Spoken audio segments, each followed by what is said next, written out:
brought you by Silver Pumps and Motors. Top quality और consistent performance के लिए सिर्फ सिल्वर पंप्स नाम याद रखना। విచారణ జరిపించాలి అని బీజేపీ డిమాండ్ చేస్తుంటే అలాంటివి కేసీఆర్ ని ఏమీ చేయలేమంటుంది గులాబీ పార్టీ. ఈడీ సిబిఐలు కేసీఆర్ ని అడ్డుకోలేమంటున్నారు మాజీ మంత్రి జగదీష్ రెడ్డి. కేసీఆర్ ని జైల్లో పెట్టాలని చూస్తారంటూ మండిపడ్డారు. ఆ కేసులకు విచారణకు భయపడే ప్రసక్తే లేదు అంటున్నారు. కేసుల విషయానికి వస్తే పోటీపడి ఒకరికి ఒకడు అర్జెంటుగా కేసీఆర్ని జైలు పెట్టు, జైలు ఎందుకు పెడతలేవు అని ఒకడు, నువ్వెందుకు పెడతలేవని ఇంకొకడు. మీరు మీ అయ్యలు మీ తాతలు వచ్చినా కేసీఆర్ని జైలు ఏం పెట్టలేరు. ఈ పనికి మళ్ళీ కేసులతో ఆపలేరు. ఈ కేసుల గాండ్రింపులు అన్నీ ఒడిచిపోయి చూసినాం.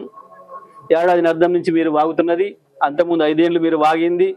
మీ ఈడీలు, మీ ఐటీలు, మీ ఇంకోటి మీ సిబిఐలు అన్నీ 10 ఏళ్ల నుంచి 11 ఏళ్ల నుంచి డేగ కన్నేసుకొని చూస్తూనే ఉన్నాయి కేసీఆర్ని.